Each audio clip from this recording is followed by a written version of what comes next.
This is 7 News, the voice of regional WA. Tonight, a multi-million-dollar plan to try to fix the state's housing crisis.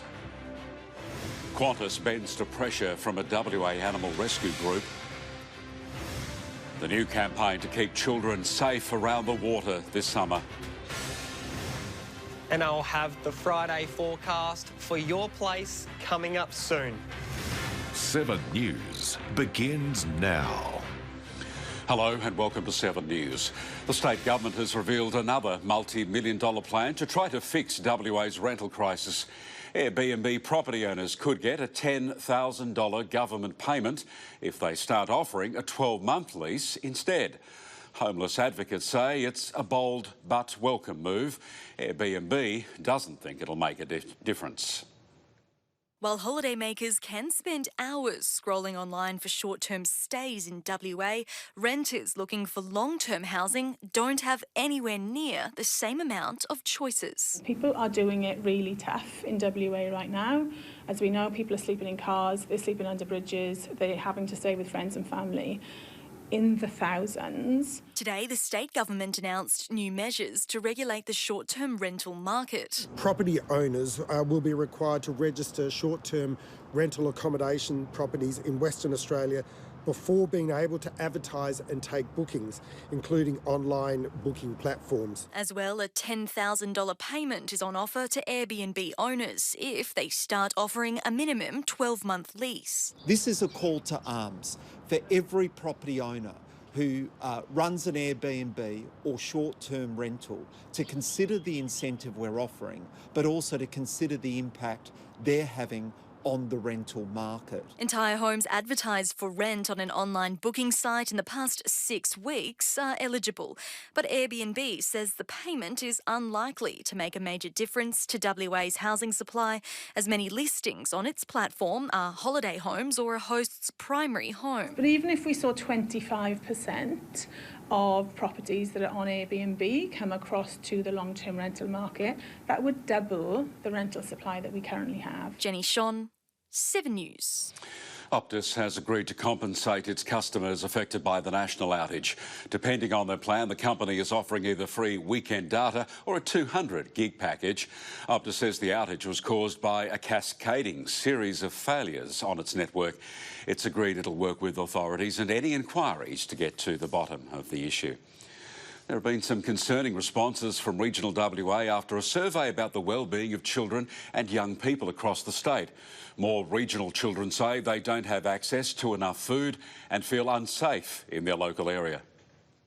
Children and young people from across WA were given the chance to talk about their well-being. These reports give a really good insight into how our children and young people perceive their world. The survey shows a concerning number of children and young people, especially those living in the regions, don't have access to enough food. We should never have 105,000 children and young people living in poverty with not enough to eat. Experts are concerned about how shortages of food in the home is having an impact on other parts of their lives. You can't come to school tired and hungry and perform at your best. Another concern raised in the survey, many children and young people don't feel safe, especially at night. Predominantly the least safe place they feel is in community. Girls are often more concerned with safety than boys.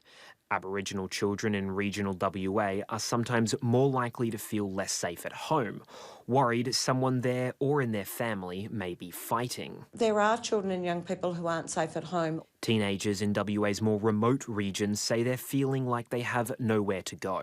A lot of the activities are focused on younger children, and older young people are feeling that there isn't much for them to do. The lack of activities cause many to stay at home, not getting the exercise they need. Josiah McMeekin, 7 News. Qantas has agreed to review its policies after an animal rescue group in WA warned pet transport rules would lead to more animals being put down. It's a fight the group took all the way to the Qantas annual shareholders meeting in Melbourne. Qantas won't transport pets when the temperature is forecast above 35 degrees. Saving Animals from Euthanasia rescues animals in our state's north. Last year, it flew almost 1,000 to Perth so they could be rehomed. It says the recent enforcement of rules would force them to euthanize pets. Like we know WA, that can be 6 or 7 months of the year. Temperatures in our north are typically above 35 for weeks. SAFE took the fight for some flexibility all the way to Melbourne and the Qantas AGM. Has really caused great heartache and havoc, particularly in our northern regional branches. Qantas representatives continually told them the policy could not be changed. That was until Qantas chairman Richard Goyder had to answer Debbie Alcott's question himself. Our policies are worked with animal welfare groups, but the issues you raise are something we'll follow up with you, see what we can do to help.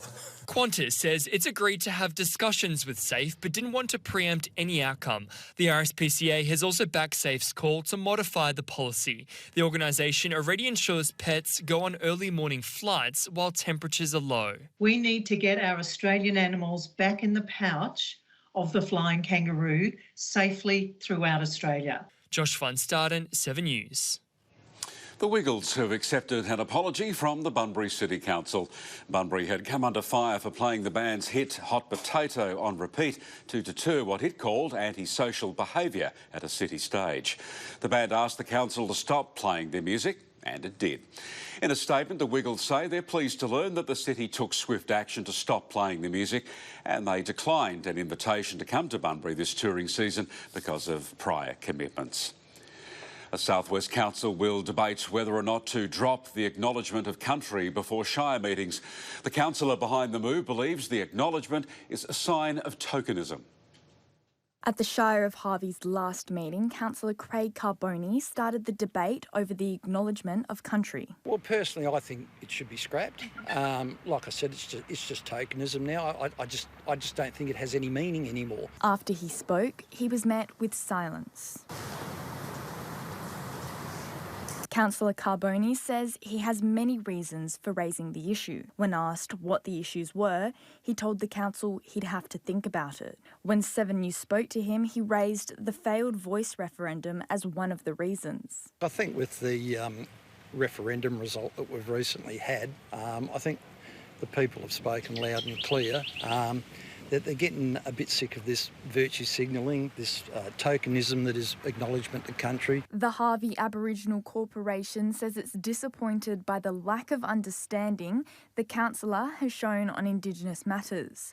While it agrees the acknowledgement of country is overused, it would have preferred to discuss the matter with the councillor. Later this month, the council will vote on what to do about the issues raised by Mr Carboni. Oh, look, well, I wouldn't have taken it to council if I never had the support of a lot of the constituents, and certainly a lot of have passed their thoughts on to me. So, look, I'll take it to council and we'll see how it goes in the vote. Maya Grieve, 7 News. Climate Council has just called a code blue emergency on Australian oceans. It comes as concern grows about rising ocean temperatures. More tropical species than ever are frequenting our offshore waters. As ocean temperatures rise, more species are heading south to cooler waters. The biggest concern is that it's happening faster than we expected. We are seeing these heatwave events, and in heatwave events we can see mass kills of lots of different organisms. And while marine species are on the move, there are fears around the future of their environment. With the elevated temperatures, we're getting a die-off of kelp, so the large underwater algae, the plant life that we see is disappearing, die-off of seagrass, and we're also seeing some increasing disease in fish, so more things are coming down from the tropics into our area. A new Climate Council report has made it clear Australia's oceans need help. We're calling a code blue for our oceans because sadly our ocean is in crisis. It's in very deep trouble because of climate change driven by the burning of coal, oil and gas. And it's not just about fish migration. Vast majority of extra heat that we are trapping because of that increased concentration of greenhouse gases around the world, that's actually ending up in the oceans. Reversing the damage means tangible efforts need to be made. It's really important that everybody thinks about emissions. We need to stop using fossil fuels, but we can also do things like planting mangroves, seagrasses and repairing these marine habitats because they do absorb a lot of the carbon dioxide from the atmosphere. Andrew Porter, 7 News. As the weather warms up, Royal Lifesaving WA is pleading for parents and carers to pay better attention when children are around water. It could be the difference between life and death. Every year, about 27 Australian children drown. We see the greatest risk in those short periods of time where parent supervision may lapse, whether they're looking after another child, preparing dinner, or we are seeing an increase in parents using their mobile phones and becoming distracted while supervising children, which is a disturbing trend. Children under the age of 5 are at the highest risk of drowning, and 1-year-olds are the most vulnerable.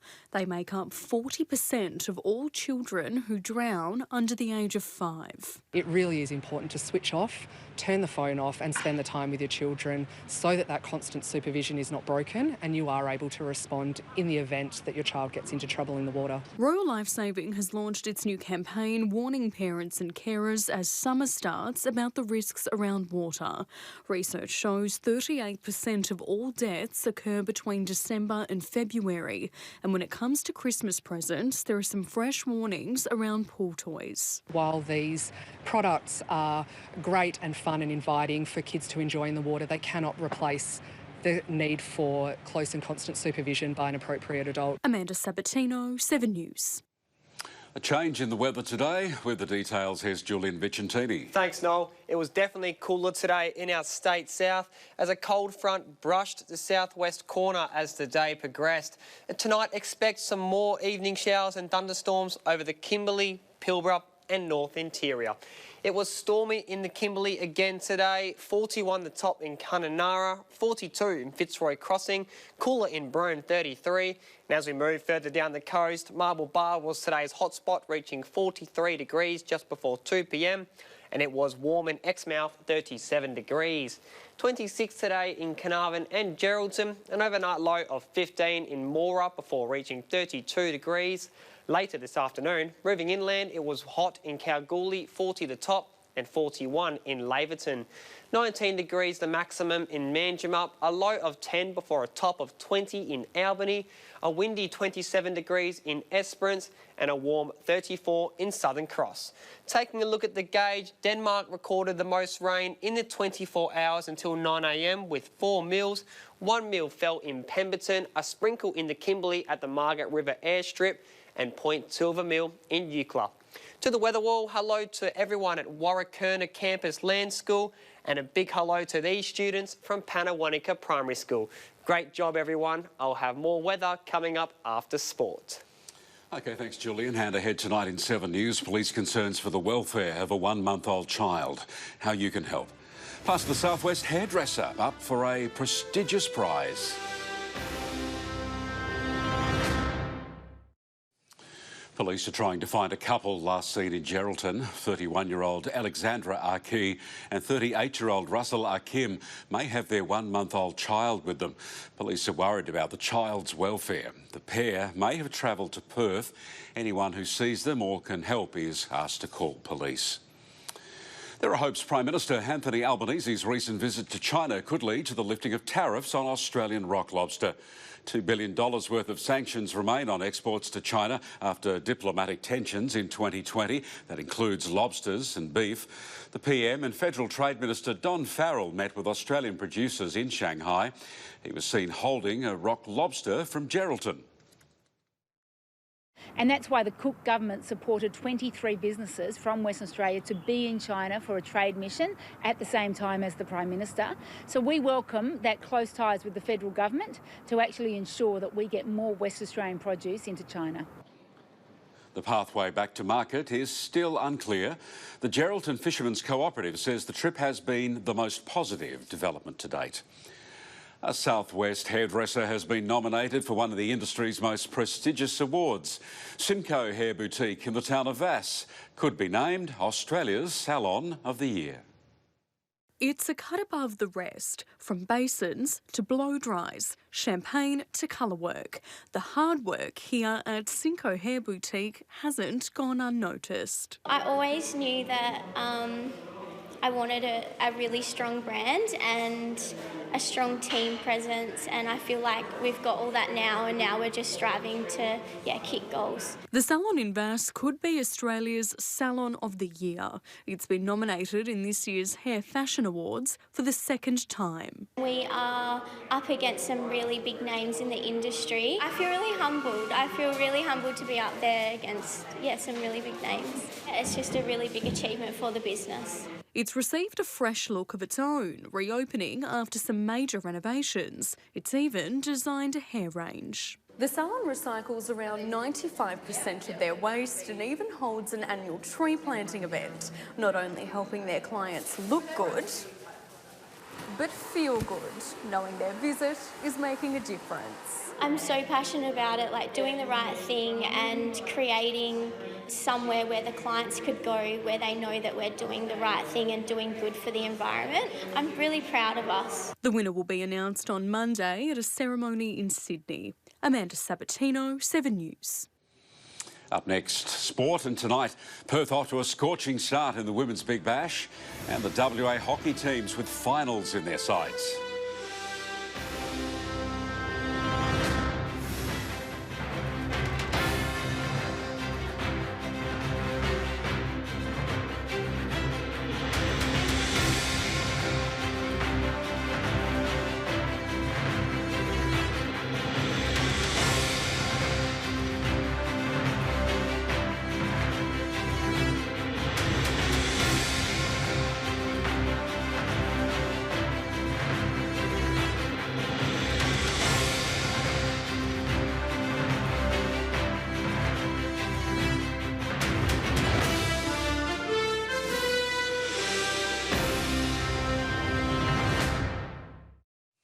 Perth are off to a scorching start in the Women's Big Bash as they aim to bounce back from Sunday's defeat at home. Skipper Sophie Devine has led the Scorchers to a dominant start, scoring 106 runs. The Brisbane Heat fielders let themselves down, dropping several catches after they won the toss and elected to bowl. Bunbury's Chloe Paparo didn't need to bat. Perth are defending their total of 192. The Perth Glory women's team are full of confidence heading into round 4 after last weekend's drought-breaking win. The Glory's undefeated season continued on Saturday when they won their first match in Canberra against United. Captain and Margaret River product Natasha Rigby opened Perth's account with a goal in the 13th minute. The coach says the win means a lot more than just another victory. The players took that on as a personal objective. They wanted to make sure they were part of the first Perth Glory team to go over there and win a game. And, you know, it was a nice side story, but the main thing for us was the 3 points and another opportunity to perform against a competitive team.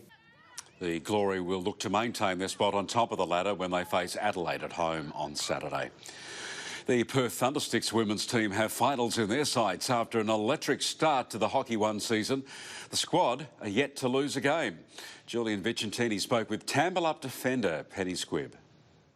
Finals are just around the corner and the Thundersticks are ready to rumble. We're happy to be where we are right now, but obviously the job's not done. The women's side have already secured their spot in the top 4 after they extinguished the Adelaide Fire last weekend.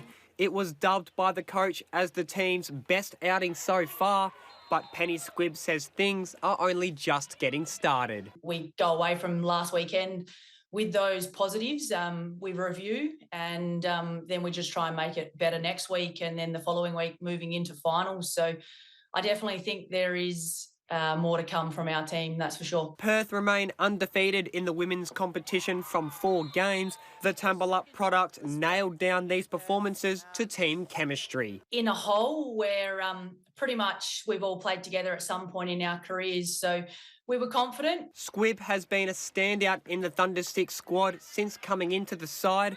The defender has assisted numerous goals and even found the back of the net. Now the second look. I'll go again. It's gone home for the Perth Thundersticks. The Hockey-Roo is hopeful this string of form can help her deliver on the big stage next year. Winning that Oceania Cup was pretty exciting. I think we're one of the first teams to book our ticket to Paris. We're obviously not just happy to be in the Olympics. We obviously want to push for that gold medal. The Thundersticks host their final home game on Sunday against New South Wales. Julian Vicentini, 7 News. And Julian is next with the weather. Then in 7 News at 6, gas emergency. A high school in Perth's northeast evacuated. Paramedics called in. Welcome back. Showers and cool conditions will lighten in our state south tomorrow as that cold front will brush across the Bight into the east coast throughout the day. And afternoon showers and evening thunderstorms over the Kimberley and North Interior will continue right through until next week. Saturday will also see a northwesterly flow develop over the Pilbara and a new trough will start to extend through the Gascoyne towards the Midwest. This will bring showers and gusty thunderstorms over the South Interior, Goldfields and Gascoyne and north of a line from Yanchep to Corridon to Hyden. Expect similar conditions in those regions on Sunday and some windy weather over central parts of the state and near the lower west coast. This weather pattern will continue into next week and those windy conditions will also impact southeastern parts of WA on Monday. To tomorrow's temperatures, possible storms in Columbaroo, Wyndham and Kununurra, 35 degrees in Derby, gusty conditions in Karratha and expect a windy top of 33 in Exmouth. In the Gascoyne, a gusty 25 degrees in Denham, a low of 15 before 34 in Murchison, windy in Kalbarri, Geraldton and Jurien Bay and a mostly sunny 27 degrees in Moora. A cloudy and chilly morning in Collie, a low of 4, 21 in Margaret River, much the same in Bridgetown, an overnight low of 5 in Katanning and Wagen, 25 degrees in Brookton and 26 the top in Northern. 20 and overcast in Jerramungup and Ravensthorpe tomorrow, mostly sunny in Norseman and a partly cloudy Friday in the Goldfields, 27 degrees in Coolgardie. To local waters, there's a strong wind warning for the West Pilbara coast, Ningaloo and Gascoyne coast tomorrow, as well as our coastlines heading further south. Winds will become southerly up to 30 knots in the early afternoon on the Lancelin coast and reach up to 30 knots offshore late into Friday evening on the Bunbury Geograph coast.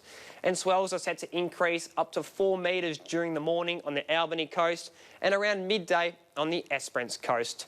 Mostly sunny skies around the country tomorrow. A sizzler in Adelaide, 40 the top, 31 in Melbourne and 23 degrees the top in Perth. Good night. Thank you, Julian, and thanks for your company tonight. We'll have local news and weather updates later. To see any of our reports again, go to 7plus. Susanna Carr is next with 7 News from Perth. From us here, good night, Western Australia.